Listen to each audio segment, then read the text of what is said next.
Hi friends, అంతా ఎలా ఉన్నారు? ప్లీజ్ లైక్ చేయండి, ఇంకా సబ్స్క్రైబ్ చేయండి. కొంచెం సపోర్ట్ అందించండి. హాసిని ఆ రాత్రి పైన అంతస్తులో ఒంటరిగా కూర్చుంది. ఆమె చేతిలో రిషి ఇచ్చిన లాకెట్ ఉంది. దాన్ని గట్టిగా పట్టుకుని కళ్ళు మూసుకుంది. ఎందుకో ఆ రోజు మొత్తం గుండెల్లో చాలా భయంగా అనిపిస్తుంది. ఋషి ఒక్కసారి కూడా మాట్లాడలేకపోవడం ఆమెకి చాలా బాధగా ఉంది. ఎక్కడున్నారో కూడా తెలీదు అని మెల్లంగా అనుకుంది. ఆమె కళ్ళు నీళ్లతో నిండిపోయాయి. కానీ ఎందుకో ఈసారి కోపం కంటే భయం ఎక్కువగా ఉంది. అదే సమయంలో అమెరికాలో ఋషి చివరి పని కూడా ముగించుకున్నాడు. రాత్రి చాలా అయిపోయింది. బయట మంచు గట్టిగా పడుతుంది. ఋషి కారులో కూర్చుని నెమ్మదిగా తన ఫోన్ తీసుకున్నాడు. అందులో హాసిని ఫోటో కనిపించింది. ఆమె నవ్వుతూ ఉంది ఆ ఫోటోలో. చూస్తూ కొన్ని క్షణాలు సైలెంట్గా ఉండిపోయాడు. ఆ తర్వాత చిన్నగా నవ్వుకున్నాడు. చాలా ఏడిపించాను, చాలా కోపం మీద ఉందేమో అని తనలో తానే అనుకున్నాడు. ఇండియా వెళ్ళాక మొదట నిన్నే చూస్తాను అని మెల్లంగా చెప్పుకుంటూ కారు ముందుకు తీసుకెళ్లాడు. రోడ్ మొత్తం మంచుతో జారుగా ఉంది.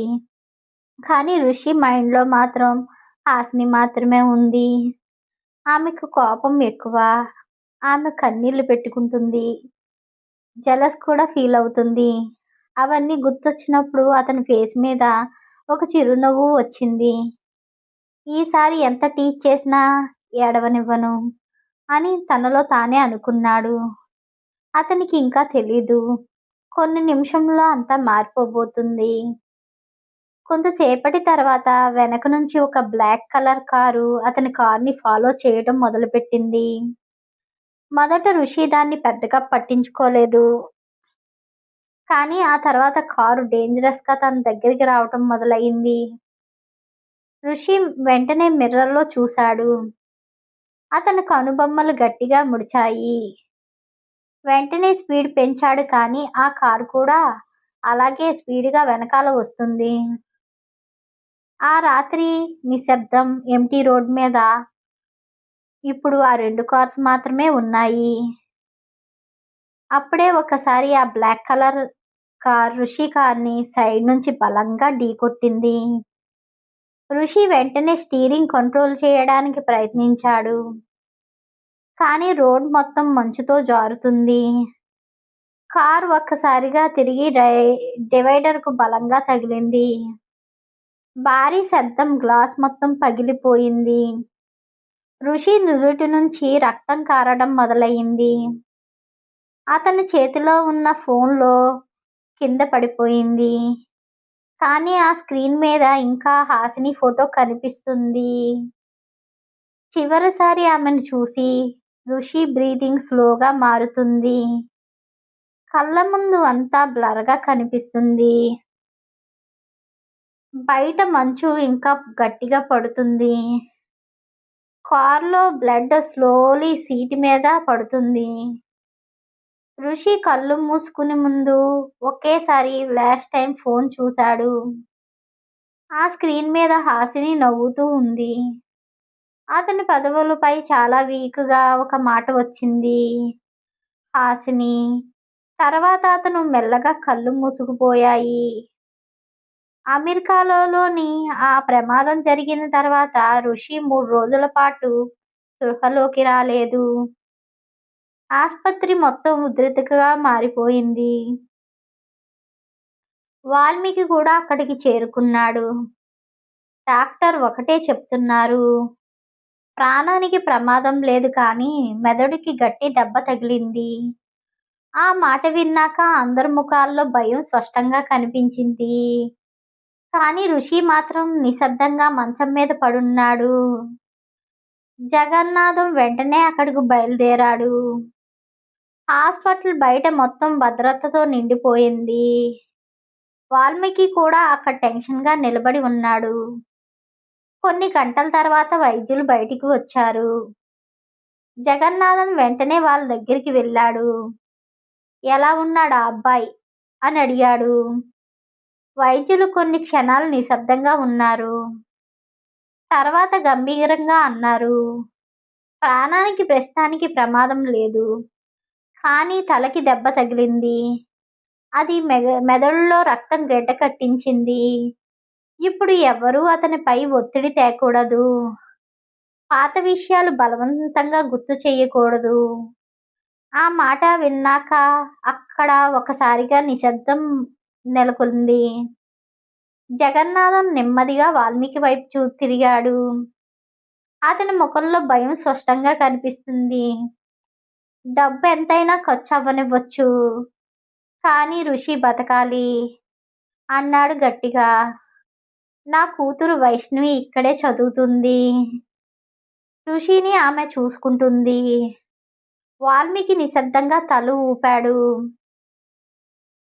అమెరికాలో ఆ ప్రమాదం జరిగిన వార్త తెలిసిన వెంటనే జగన్నాథం కూడా అక్కడ చేరుకున్నాడు. ఆయనతో పాటు ఆయన కూతురు వైష్ణవి కూడా ఆసుపత్రికి వచ్చింది. వైష్ణవి ఋషిని ఆ స్థితిలో చూసిన క్షణంలో షాక్ అయిపోయింది. ఎప్పుడు అందరి ముందు గట్టిగా నిలబడే ఋషి ఇలా నిశ్శబ్దంగా మంచం మీద పడుకుని విగతజీవిలా ఉండటం ఆమె తట్టుకోలేకపోయింది. ఋషి వైష్ణవికి చిన్నప్పటి నుంచి పరిచయం ఉంది. పెద్ద పెద్ద కుటుంబ కార్యక్రమాల్లో అప్పుడప్పుడు కలిసేవాళ్ళు. ఋషి వైష్ణవిని పెద్దగా పట్టించుకోలేదు. ఎప్పుడు పెద్దగా మాట్లాడేవాడు కాదు. కానీ వైష్ణవికి మాత్రం చిన్నప్పటి నుంచి అతను నిశ్శబ్దతత్వం నచ్చింది. అతను నవ్వితే ఆమె రోజు మొత్తం హ్యాపీగా ఉండేది. కానీ ఆ విషయం ఎప్పుడుకీ బయటికి చెప్పలేదు. ఇప్పుడు మాత్రం అతని పరిస్థితుల్లో చూసిన క్షణంలో ఆమె హార్ట్ బ్రేక్ అయిపోయింది. వెంటనే వైద్యుల దగ్గరికి వెళ్ళి ఒక విషయం అడగడం మొదలుపెట్టింది. ఎప్పుడు స్పృహలోకి వస్తారు? ఇంకా ప్రమాదం ఏమైనా ఉందా? ఏ మందులు వేస్తున్నారు? ఆమె కళ్ళల్లో కనిపిస్తున్న భయం అది సాధారణమైన కన్సర్న్ కాదు. ఆ రోజు మొత్తం వైష్ణవి ఆల్మోస్ట్ ఋషి గది బయట నిలబడి ఉంది. అతనికి మందులు సమయానికి పడుతున్నాయా, వైద్యులు వచ్చి చెక్ చేస్తున్నారా చూస్తుంది. అతని పర్సనల్ని చూసుకుంటుంది. కొన్నిసార్లు నిశ్శబ్దంగా లోపలికి వెళ్ళి ఋషి ఫేస్ వైపు చూస్తూ సైలెంట్గా నిలబడుతుంది. ఒక్కోసారి నెమ్మదిగా అతని చేతిని పట్టుకుని ఆమె చేతులు వణుకుతున్నాయి. నువ్వు ఇలా ఉండటం నాకు నచ్చట్లేదు అని మెల్లంగా చెప్తుంది. నువ్వు కళ్ళు తెరవాలి ఋషి. మళ్ళీ అందరిపై నీ పెత్తనం చూపించాలి, అరవాలి అని చెప్పే సమయంలో ఆమె కళ్ళల్లో నీళ్లు నిండిపోయాయి. అదే సమయంలో సూర్య కూడా అక్కడికి చేరుకున్నాడు. ఋషి ప్రమాదం వార్త విని అతను అక్కడికి వచ్చాడు. ప్రమాదం అయ్యిందని తెలిసినప్పటి నుంచి అతను అసలు ప్రశాంతంగా లేడు. అప్పటి నుంచి వైష్ణవి పూర్తిగా హాస్పిటల్లో ఉండిపోయింది. ఋషి మందులు, వైద్యులతో మాట్లాడటం, అతను నిద్రపోయే వరకు పక్కనే కూర్చోవడం అన్నీ ఆమెనే చూస్తుంది. రోజు రోజుకి ఆమె ఋషిపై ప్రేమ ఇంకా డీప్గా మారుతుంది. ఎందుకంటే ఇప్పుడు అతని దగ్గర పవర్ఫుల్ మనిషి కాదు, చాలా పవర్లెస్గా ఉన్నాడు. అది వైష్ణవి హార్ట్ని పూర్తిగా అతను కట్టేసింది. ఋషి కూడా స్పృహలో లేకపోయినా రెస్ట్లెస్గా మారుతున్నాడు. కొన్ని రాత్రులు ఒక్కొక్కసారి బ్రీతింగ్ ఫాస్ట్గా అయిపోతుంది. చేతులు వణుకుతున్నాయి. ఏదో భయంతో ఎస్కేప్ అవ్వాలని ట్రై చేస్తున్నట్లు కనిపిస్తున్నాడు. అప్పుడు అలా వైష్ణవి వెంటనే అతని చేతిని పట్టుకుంటుంది. ఋషి, నేను ఇక్కడ ఉన్నాను అని ఆమె అతనికి ధైర్యం చెప్తుంది. ఆమె స్వరం వినగానే అతను కొంచెం కామ్ అవుతున్నాడు. కొన్నిసార్లు స్లీప్లో అతని పెదవులపై ఒక అక్షరం వస్తుంది. హా. ఆ మాట విన్న ప్రతిసారి వైష్ణవి ఫేసు ఒక్కసారిగా డల్గా అయిపోతుంది. ఎందుకో ఆమెకి అర్థం కావటం లేదు. ఆ అక్షరం వెనక ఎవరు ఉన్నారో. కానీ ఒక విషయం మాత్రం క్లియర్‌గా కనిపిస్తుంది. ఋషి హార్ట్‌లో ఆల్రెడీ ఎవరో ఉన్నారు. అతను ప్రేమలో ఉన్నాడు. ఆ రాత్రి బయట భారీ వర్షం పడుతుంది. ఆస్పత్రి గది మొత్తం సైలెంట్‌గా ఉంది. వైష్ణవి ఋషి పక్కన కూర్చుని అతని చేతిని పట్టుకుని ఉంది. 3 రోజులుగా ఆమెకు ప్రాపర్‌గా నిద్ర లేదు.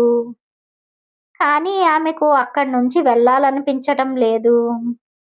అప్పుడే ఋషి ఒక్కసారిగా చేతువేళ్ళు కదిలాయి. వైష్ణవి వెంటనే లేచి నిలబడింది. ఆమె కళ్ళల్లో ఒక్కసారి కన్నీళ్లు వచ్చాయి. ఋషి అంది లో స్వరంతో. ఆల్మోస్ట్ ఏడుస్తూ పిలుస్తుంది. మళ్ళీ అతని వేళ్ళు కదిలాయి. తర్వాత స్లోలీ అతని కనురెప్పలు తెరుచుకున్నాయి. అన్నీ అస్పష్టంగా బ్లర్‌గా కనిపిస్తున్నాయి. చుట్టూ అన్‌ఫ్యామిలియర్ ఫేసెస్ మాత్రం కనిపిస్తున్నాయి. అప్పుడే సూర్య ఆనందంతో పరిగెట్టుకుని వచ్చాడు. ఋషి అని గట్టిగా పిలిచాడు. కానీ ఋషి ముఖం ఒక్కసారిగా కన్‌ఫ్యూజ్ అయిపోయింది. అతను బ్లాంక్‌గా సూర్యని చూస్తూ ఉండిపోయాడు. ఎవరు నువ్వు? అంటూ బలహీనంగా అడిగాడు. ఆ మాట విన్న క్షణంలో సూర్య ముఖం పూర్తిగా మారిపోయింది. గది మొత్తం ఒక్కసారిగా సైలెంట్ అయిపోయింది. వాల్మీకి కూడా షాక్‌లో అక్కడే నిలబడిపోయాడు. అతనికి గతం మర్చిపోయాడా? నెక్స్ట్ ఏం జరగబోతుందో సబ్స్క్రైబ్ చేసి సపోర్ట్ చేయండి.